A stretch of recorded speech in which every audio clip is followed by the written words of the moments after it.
Voy a seguir con mi serie de que vengo desarrollando desde la semana pasada. Estamos hablando commodities, ¿sí? Lo más básico. Commodities, lo dije la semana pasada, son los elementos productivos más básicos, o sea, lo elemental.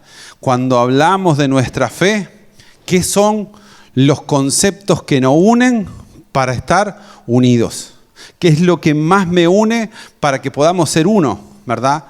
Les reitero, si la semana pasada no estuviste, podés encontrar la primera parte en Defensores Cerro, ya sea en Facebook, en YouTube y en Spotify. Ahí está la primera parte de lo que hoy estoy desarrollando como segunda parte, ¿sí? La semana pasada estuvimos hablando de 7 puntos que tienen que ver con nuestras creencias más básicas, con las creencias más básicas que son que nos unen las Sagradas Escrituras, el Dios único, verdadero y eterno, la Divina Trinidad, Jesucristo, el Hijo de Dios. 5, el Espíritu Santo. 6, que tenemos por ahí, la creación. Y 7, el hombre. Vuelvo a decir, la semana pasada lo dimos, si no te lo perdiste, encontralo en nuestras redes. Voy a seguir avanzando, porque es lo más básico, y vuelvo a decir lo que dije al principio. Si no creemos lo mismo, nunca vamos a estar unidos. Si no creemos en las mismas cosas, nunca vamos a poder crecer y desarrollar las cosas que Dios tiene para cada uno de nosotros. Por eso me he tomado, no sé si este domingo lo termino, si no seguiremos después, pero lo que es lo más básico de nuestra creencia. Y ahí empezamos con el punto número 8, que es la caída y la redención. Sí, la caída del ser humano. Todos debemos recordar, obviamente, el libro de Génesis, cuando el hombre falló. Creemos que el hombre cayó por transgresión, por decisión propia y voluntaria, que es el único medio de redención es aceptando el plan redentor provisto por Dios en la persona de Jesucristo. Esa es nuestra creencia más básica. Por eso cada vez que una persona viene acá, ¿qué le invitamos? A aceptar a Jesús como su Salvador personal. Porque creemos esto. Porque no vamos a ir al cielo por nuestra cara bonita. No vamos a ir al cielo por nuestras vestimentas. Ninguno de nosotros está capacitado por nuestras acciones a ir al cielo. Pero creemos en algo que vamos a seguir hablando. Cuando vamos al libro de Génesis, en el capítulo 3, versículo 15, dice, lo que los teólogos dicen que es la primer promesa de salvación. Ahí en Génesis 3:15 encontrás, y pondré hostilidad entre tú y la mujer, hablando de la serpiente, entre tu descendencia y la descendencia de ella. Sus descendientes te golpeará en la cabeza y tú le golpearás en el talón. Haciendo referencia ¿a qué? A la muerte de Jesucristo. Así que ya vemos que desde que cayó el ser humano, Dios ya tenía un plan. Dios tenía algo para rescatarnos. Dios no lo agarró desprovisto. Obviamente tiene confianza en que podamos mejorar, sí la tiene. Por eso, como dice el apóstol Pablo, ¿pecaremos deliberadamente para que haya mucha gracia? No. Pero tenemos que reconocer que sin nuestra salvación no está en Jesús, definitivamente no podemos ser salvos. Romanos nos trae conocimiento de por qué le decimos a las personas, ¿por qué le hacemos aceptar a Jesús como Salvador? ¿Nunca te pudiste pensar? ¿Nunca se te dijo, ¿por qué hacemos eso o es por nuestra tradición? Sí, hay que hacerle una oración. ¿Qué contexto bíblico nos habla de eso? Bueno, Romanos capítulo 10, versículos 9 y 10 dice, si declaras abiertamente que Jesús es el Señor y crees en tu corazón que Dios lo levantó de los muertos, serás salvo. Pues es por creer en tu corazón que eres hecho justo a los ojos de Dios y es por declarar abiertamente tu fe que eres salvo. Ese es el pasaje que sostiene nuestra declaración. ¿Por qué aceptamos a Jesús como Salvador? ¿Porque a alguien se le ocurrió hace varios años? No, acá nos habla de declarar abiertamente nuestra fe. Hablar y decir, yo creo que Jesús es mi Salvador. Y si nunca lo hiciste, de verdad es tiempo de hacerlo. Porque eso te garantiza que ir a una eternidad con Dios. Eso nos garantiza ser salvos. Por eso vamos a hablar del tema más importante, que es la salvación. ¿Qué creemos de la salvación? Muy bien. Creemos que el hombre es salvo mediante la aceptación en público de Jesucristo como su Salvador. Que esta salvación es por lo lindo y lo bueno que somos. Es por nuestra billetera. Somos salvos. Si vos tenés poca plata, no vas al cielo. Si tenés mucha, sí. ¿Saben que esa era la creencia por lo cual Martín Lutero hace más de 500 años se levantó y dijo: esto no es verdad? ¿Que la salvación es por gracia? La salvación es por gracia mediante el sacrificio de Cristo en la cruz del Calvario, que es justificado por la fe en Cristo. Es heredero de una vida eterna. Creemos que la salvación obtenida al creer en Cristo es inmediata y que es indispensable que permanecer en Él para conservarla. Mire, hay mucha gente que dice diferentes cosas. Hay mucha gente que piensa y dice: uno acepta a Jesús y nunca pierde la salvación. Hay mucha gente que lo cree eso. Pero nosotros creemos que hay que cuidar nuestra salvación. Tenemos que cuidar nuestra salvación. ¿Sí? Uno de los pasajes que tiene que ver con eso es Efesios capítulo 2, versículo 8, que nos dice: Dios los salvó por su gracia cuando creyeron. Ustedes no tienen ningún mérito en eso. Es un regalo de Dios. Y si vos valorás los regalos de Dios, ¿qué hacemos? Los cuidamos. Y si a vos no te importa, lo tiramos. Yo no sé si alguna vez te pasó que alguien, un familiar, un amigo, te haya traído un regalo que vos añoraste mucho tiempo. Sea lo que sea, ¿qué vas a hacer? Lo vas a cuidar a más no poder, ¿no? Imagínense, Verónica y Gabriel nos contaron el testimonio de que hicieron su casa. Mañana van y le tiran piedra, le rompen los vidrios, le dicen. ¿Qué significa? Que no lo valoraron, ¿verdad? Pero cuando valorás las cosas, ¿qué haces? Las cuidás, la protegés, le pones lo mejor. Así que, como dice el apóstol Pablo en Efesios, nuestra salvación es un regalo de Dios. Lo tenemos que creer y aceptar. Porque la pregunta que yo les hago hoy, que siempre miro las caras de la persona, es: si en este momento o cuando salgas de acá, porque si no tenemos un problema, cuando salís, vas a tu casa y de repente se te paró el corazón y te toca partir de esta tierra, ¿a dónde vas? ¿A dónde vas? Porque si estás dudando es porque no entendiste lo que vengo hablando. Porque la salvación es un regalo. Y si es un regalo, yo lo tengo que aceptar. No está condicionado ¿a qué? A las cosas que yo haga. Obviamente, sí, después vamos a hablar de la santificación y todas esas cosas. Pero tenemos que estar convencidos.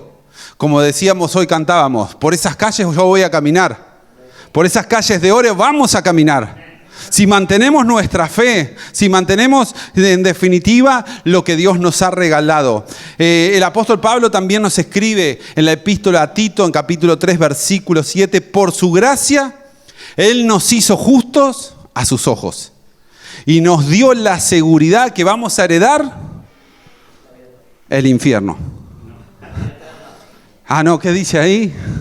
¿Que vamos a heredar? A ver, para que... Ahora sí. Me fue para la... Verónica me lo acomoda. ¿Qué vamos a heredar? El infierno, un lugar de sufrimiento. No dice eso la Escritura, ¿verdad? ¿Qué dice? ¿Qué heredamos? ¿Qué heredamos? No los escucho. ¿Qué heredamos? Ahora sí, ahora suena convencido, ahora suena convencida. Heredamos la vida eterna, heredamos lo que Dios nos ha regalado a cada uno. Juan capítulo 5, versículo 24 nos dice Jesús: les digo la verdad, todos los que escuchan mi mensaje y creen en Dios, quien me envió, tienen vida eterna. Nunca serán condenados por sus pecados, pues ya han pasado de muerte a la vida. Así que pasamos a la vida, ¿por qué? Por lo que hicimos hoy de mañana. No, mi hermano. Es un regalo que yo lo tengo que aceptar y ponérmelo cada día de mi vida. Cada día de lo que Dios está haciendo en mí es el mayor regalo que Dios nos ha dado. Juan capítulo 3, versículo 16 dice: porque de tal manera amó Dios al mundo que ha enviado su Hijo unigénito para que todo aquel que cree no se pierda, sino que tenga vida eterna. Así que lo único que tengo que hacer es creer. Lo único que me da mucha pena es que mucha gente hoy no está creyendo en Dios. Y vemos tanta realidad, porque si no el mundo sería totalmente diferente. ¿En qué creemos? Algo que nos estamos preparando. Y no sé si siguen estos calorcitos, apresuramos los tiempos y capaz que a fin de mes hacemos el bautismo. Nos faltan unas clases de unas mujeres que están tomando sus clases, pero en cualquier momento bautizamos en el agua. ¿Saben? Hay dos tipos de bautismo. Hay bautismos por aspersión, que es por rociamiento, como hace la Iglesia Católica, y hay bautismos por inmersión, sumergirse completamente en agua. Por eso nosotros, de verdad, ¿qué creemos? Creemos en la ordenanza del bautismo, en el agua por inmersión, en el nombre del Padre, del Hijo y del Espíritu Santo. Y aunque te parezca esto tan básico y tan simple, hay mucha gente que piensa diferente. Una vez unas iglesias se querían unir con los defensores, pero ellos me decían, una de las cosas es que nosotros bautizamos en el nombre de Jesús, nada más. Y es lo mismo que vengo hablando. Si no tenemos la misma creencia, no vamos hacia el mismo lado. Y tarde o temprano, ¿qué va a pasar? Nos vamos a distanciar. Nos vamos a distanciar. Por eso es que hoy estamos hablando todas estas cosas. Jesús nos dice en Mateo capítulo 28, versículo 19, por lo tanto vayan y hagan discípulos en todas las naciones, bautizándolos en el nombre del Padre, del Hijo y del Espíritu Santo. Así que para renovar un poquito lo que venimos hablando, ya hablamos el otro día de la creación, el hombre. Hablamos de la caída y redención del hombre, la salvación y el bautismo en agua. ¿Qué es lo que creemos también? Es la cena del Señor. En unos minutos lo vamos a hacer. ¿Sí? La cena del Señor. La cena del Señor es una institución, no es algo que nosotros lo hemos tomado porque a nosotros nos parece. Que dice, creemos en la ordenanza de practicar la cena del Señor. Consiste del pan y del jugo de la vid, los cuales simbolizan el cuerpo y la sangre de nuestro Señor Jesucristo. Constituye un recuerdo de su sufrimiento, muerte y una profecía de su segunda venida. Que los participantes deben ser creyentes, bautizados en agua y que estén en plena comunión con la iglesia. Esa es nuestra creencia. Por eso siempre decimos, si no sos bautizado, toma el curso. Y si no lo tomaste todavía, siempre hay tiempo. Siempre damos un lugar porque es una ordenanza que Jesús nos ha dado a cada uno de nosotros. En Mateo capítulo 28, versículo 26 nos dice, mientras comían, Jesús tomó un poco de pan y lo bendijo. Y luego lo partió en trozos y lo dio a sus discípulos y dijeron, tómenlo y cómanlo porque esto es mi cuerpo. ¿Saben? Y después el versículo siguiente dice, y tomó en sus manos una copa de vino y dio gracias a Dios por ella y se la dio a ellos y dijo, cada uno de ustedes beba de la copa, porque esto es mi sangre, la cual confirma el pacto entre Dios y su pueblo. Es derramada como sacrificio para perdonar los muchos pecados. Así que cuando estamos tomando la Santa Cena, ¿qué estamos recordando? El sacrificio, y también estamos haciendo un acto profético. Porque estamos diciendo de alguna manera que Jesús vuelve. Y Él nos aclara en el versículo 29, acuérdense de lo que los digo, no volveré a beber vino hasta el día que lo beba de nuevo con ustedes en el reino de mi Padre.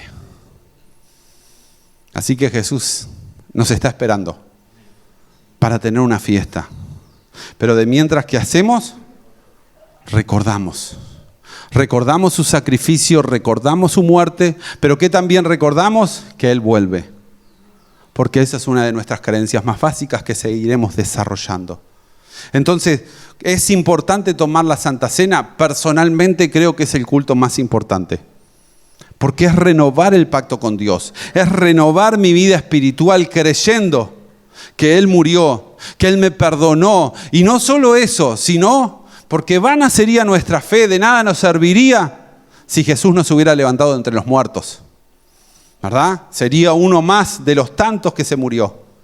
Pero nuestra esperanza es que Jesús se levantó de entre los muertos, que está a la diestra del Padre y que vuelve por una iglesia a llevarlas a una fiesta que se conoce teológicamente como las bodas del Cordero. En eso creemos, en eso es parte de nuestra esencial. Como dije la semana pasada, somos una iglesia pentecostal. ¿Por qué somos una iglesia pentecostal? Porque seguimos creyendo en el bautismo con el Espíritu Santo. Eso es lo que nos hace una iglesia pentecostal, que seguimos creyendo en eso.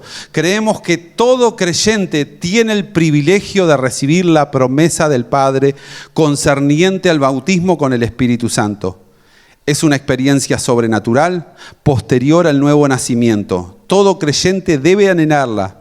Capacita para vivir una vida en santidad y servicio efectivo en la obra de nuestro Dios. ¿Sí? Creemos en eso. Yo no sé si todos recibieron esa experiencia. ¿Cuál es la señal de que hemos recibido el bautismo en el Espíritu Santo? Hablar en nuevos idiomas. Eso es la señal. ¿Sí? Porque Jesús nos hace esa promesa en Lucas, por ejemplo, 24:49. Ahora enviaré al Espíritu Santo tal como prometió mi Padre. Pero quédense aquí hasta la ciudad, hasta que el Espíritu Santo venga y los llene con el poder del cielo. O sea, cuando uno es bautizado en el Espíritu Santo, ¿qué significa ser bautizado en el Espíritu Santo? Es sumergido en el Espíritu Santo. Bautismo significa sumergirse en Dios. Y yo no sé si tuviste esa experiencia. Hay personas que la reciben el mismo día que se entregan a Jesús. Hay personas que la reciben al poco tiempo y hay otras que tardan muchos años. Yo fui de los que lo recibí muchos años después. Varios años después. En esas historias que Dios tiene con mi vida, porque ni siquiera lo recibí en una iglesia. Hace muchos años yo trabajaba vendiendo discos compactos por todo el país, recorría el interior. Y me acuerdo un día que venía de Colonia para Montevideo, venía con la música ahí cantando, estaba solo en la camioneta, 180 kilómetros, era la tardecita. Y la gloria de Dios me visitó en ese lugar, que tuve que parar la camioneta al lado del camino y recibí esa experiencia. Esa camioneta se llenó de la gloria de Dios.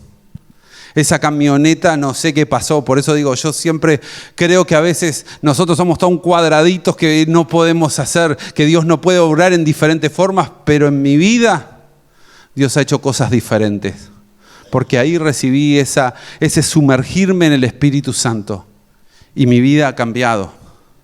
Si vos mirás lo importante de creer en esto, por ejemplo, el apóstol Pedro, 50 días antes, ¿qué es lo que hace en un momento de tensión?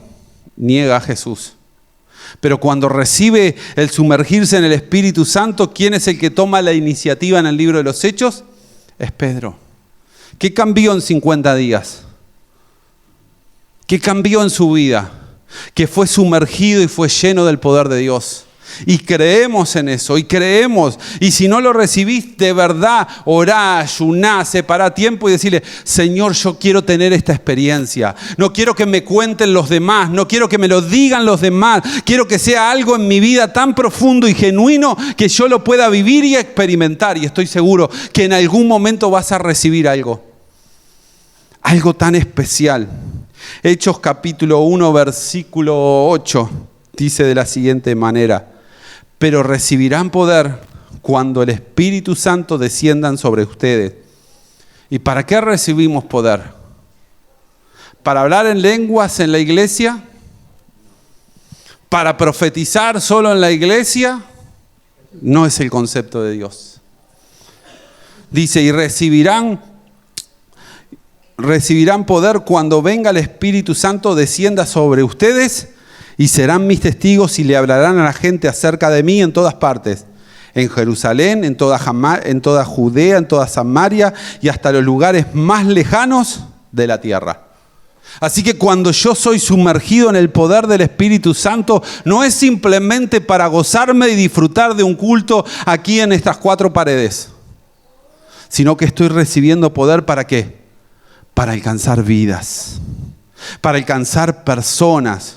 Cuando vos lees el libro de los Hechos, las personas que recibieron y vieron atonitados porque hombres que eran incultos, que no habían practicado ningún idioma, empezaron a escucharlos en sus dialectos y ahí en esa iglesia tuvo un crecimiento abismal en ese día porque miles de personas llegaron a los pies de Jesús.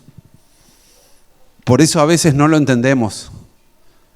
Y sobre todo los que somos pentecostales luchamos con eso, porque pensamos, ay, yo recibí, danzo, bailo, me caigo y eso alcanza y sobra. No, mi hermano, estás recibiendo para que cuando cruces la puerta impartas de lo que Dios te ha dado. Impartas a este mundo que necesita de hombres y mujeres que tengan poder de Dios, que tengan esa autoridad espiritual. Hechos capítulo 2, versículo 4 dice, y todos los presentes fueron llenos del Espíritu Santo y comenzaron a hablar en otros idiomas conforme el Espíritu Santo les daba la capacidad.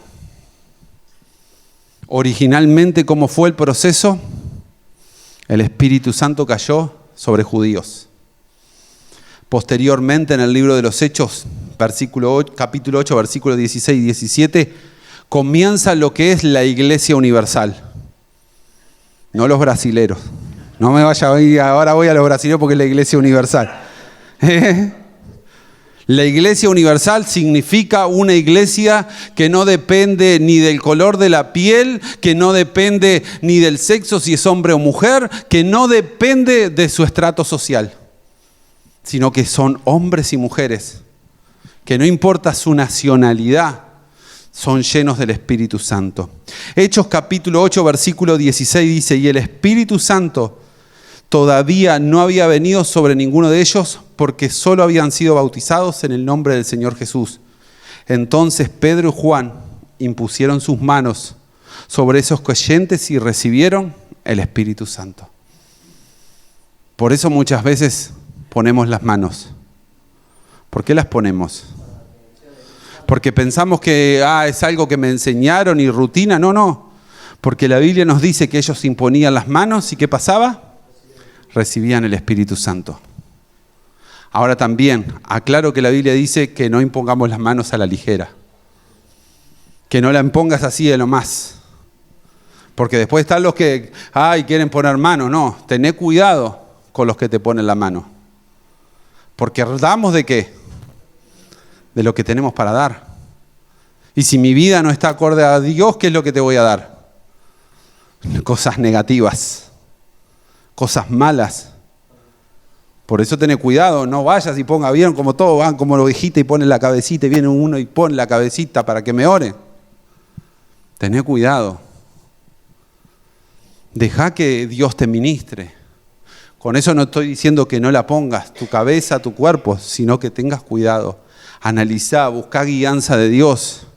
Dejate llevar por lo que Dios tiene para nuestras vidas. Y quiero terminar, por lo menos por hoy, con esta área que tiene que ver con la santificación. Un elemento muy importante en nuestras vidas. ¿Qué creemos? Creemos que es necesario vivir una vida de santidad sin la cual nadie verá al Señor. La santificación se obtiene con la muerte de Cristo. Luego de la conversión, el Espíritu Santo va perfeccionando la obra de Dios en el creyente, capacitándolo para una vida de santidad. La santificación es clara separación del mundo a una forma de vida digna de un Dios santo. Por eso, Hebreos capítulo 12, versículo 14 dice, esfuércense por vivir en paz con todos y procuren llevar una vida santa, porque los que no son santos no verán al Señor. ¿Vos sabés lo que significa la palabra santo? Porque muchos tenemos el concepto de la perfección. Santo significa una persona perfecta. Decime si alguien acá hay perfecto. Yo bajo mi mano, no vayan a creer que yo soy santo. En el aspecto de perfecto. Pero santo también significa separado para Dios. ¿Sí? Separado significa lo que hoy hiciste. Estás en la iglesia, separaste tu mañana para estar con Dios. Es parte de nuestra santidad. Porque voy a decir la verdad, ¿no estaría mejor hoy tomar un mate en la playita con el día lindo que está, hermoso? ¿Verdad? O los que son futboleros viendo un partido de fútbol, o lo que a vos te guste, o preparando el asado, ¿verdad, Canario? Para dentro de un rato. No puede faltar, ¿verdad? Exacto, vos decís, pero te separaste este tiempo para estar en la presencia de Dios. Eso es parte también de la santidad. ¿Sí? Porque a veces pensamos, se equivocó la persona y lo señalamos, lo criticamos. Pero miremos un poquito hacia adentro. Miremos los muertos que tenemos en el ropero. Yo tengo unos cuantos. Lo bueno es que Dios dice, las cosas viejas pasarán, Dios las empieza a hacer nuevas. ¿Sí? Pero no eso me hace que yo ya no vivo en este mundo. Nuestra ciudadanía, ¿qué es? Celestial. Vivimos para una eternidad con Él. Por eso Hebreos capítulo 2, versículo 11 nos dice, por lo tanto, Jesús y los que Él hace santo tienen el mismo Padre. Por eso Jesús no se avergüenza de llamarlos sus hermanos. ¿Sí? Por eso es que nos decimos, hermano, porque creemos en esto, que Él nos hace santos, Él nos santificó, Él nos separó para Él, Él nos escogió, Él nos separó con un propósito, Él nos tiene en esta tierra para cumplir una misión, algo especial, ¿sí? Pero necesitamos ser santos, ser separados para Dios. Separarse para Dios significa muchas veces dejar lo que a muchos de nosotros nos gusta. ¿Para qué? Para orar, para leer la palabra de Dios, para venir a congregarse, para tantas cosas. Eso también significa separarse para Dios. No es solamente alejarse de las cosas malas que tenemos en nuestras vidas, que todos los tenemos. Porque si no seríamos como los judíos que cuando vieron a una mujer que la agarraron en el acto de adulterio, Jesús dijo que esté libre de pecado, tire la primera piedra. Y ninguno se atrevió porque la convicción del Espíritu Santo le dijo, ustedes no son capacitados. Ninguno somos perfectos. La pregunta que nos tenemos que hacer es, ¿en este cuerpo llegamos a la perfección? ¿Ustedes qué piensan? No llegamos a la perfección, porque nuestra genética está contrario a lo que Dios quiere para nosotros. Peleamos. ¿Saben cuál es nuestra mayor pelea? No es contra los demonios, Satanás y todo ese mundo espiritual, que sí es cierto que hay una pelea, pero la mayor pelea es contra nosotros mismos. Porque este cuerpo no quiere orar, porque este cuerpo no quiere venir a congregarse, porque este cuerpo no quiere leer la palabra de Dios y decir, me pongo una serie en Netflix y pasamos 4 o 5 horas y después decís, ¿cuánto leí la Biblia? Uy, no, hoy no la leí, pero me vi 3 capítulos de la serie. ¿O no? Entonces, separarse para Dios también significa dedicarle tiempo. Juan capítulo 17, versículo 17 dice, hazlos santos con tu verdad. Enséñales tu palabra, la cual es verdad. No es lo que yo diga. Por eso si te fijaste, cada hecho que voy nombrando te estoy mostrando pasajes bíblicos. Porque me gusta y porque entonces me es más fácil, no. Porque si yo no tengo un respaldo bíblico, de nada me sirve. No es una creencia, es una tradición que muchas veces llegan a nuestras vidas. Así que, para recordar, creencias básicas, la cena del Señor, el bautismo con el Espíritu Santo y la santificación. Voy a dejar para la próxima semana, no para la otra, los otros 3 puntos que me están quedando que son muy importantes, que tienen que ver, te lo voy a ir adelantando, para que sepas que tienen que ver con la segunda venida de Cristo, con el matrimonio y con otro punto más que ya te voy a decir, que tiene que ver con... La tabla está pensando. Y la sanidad divina. Pero lo voy a dejar para la semana que viene, porque quiero que recuerdes esto mismo. Necesitamos compartir la cena del Señor, necesitamos bautizarse, seguir creyendo de verdad que Él nos está santificando, que hoy Dios está cambiando nuestras vidas. Eso es la señal que de verdad el Espíritu Santo está en nuestras vidas. No es solamente hablar en lenguas. Hay gente, la Biblia dice que hay gente que ni siquiera habla lenguajes dados por Dios, sino que son del enemigo para engañarnos. Entonces vos decís, y esa es una persona espiritual. Las personas espirituales reflejan ¿qué? Un modo de vida diferente. Un modo de vivir totalmente diferente al resto del mundo. Cuando alguien te agriede, ¿qué haces? Agarramos golpe de puño, eso dice la Biblia. Mejor es dar que recibir. Eso dice la Biblia, no lo digo yo. No, mi hermano. La Biblia dice que cuando te peguen una mejilla, ¿qué tenemos que poner? La otra. Y eso es fácil, eso es simple. ¿Qué va a ser fácil? Pero cuando vos lo haces, ¿qué estás demostrando? Tu espiritualidad, tu santidad. ¿Sí? Cuando te critican, te insultan, ¿o qué haces? Levantás una polvoreda y hablas mal de la persona. ¿Qué es lo que estás reflejando? Que tu vida no es santa. Entonces, nuestras acciones reflejan ¿qué? Nuestra espiritualidad. Y eso es nuestra creencia, que ese Espíritu Santo está obrando en nosotros. Capaz que de verdad a mí me falta un montón y vos capaz que vas mucho más adelantado. Pero lo importante no es cuánto vayamos, sino que permanezcamos y que pasito a pasito sigamos avanzando a ser cada día más parecido ¿a quién? A Jesús. Él es nuestro modelo de vida. Por eso yo te invito un segundito a que hagamos un clamor. Señor y Dios bueno, hemos hablado de estos puntos tan importantes en este momento, Dios, de nuestras creencias básicas, de la cena del Señor, de la redención, de la caída, Dios mío, de la santificación. Ayúdanos, Dios.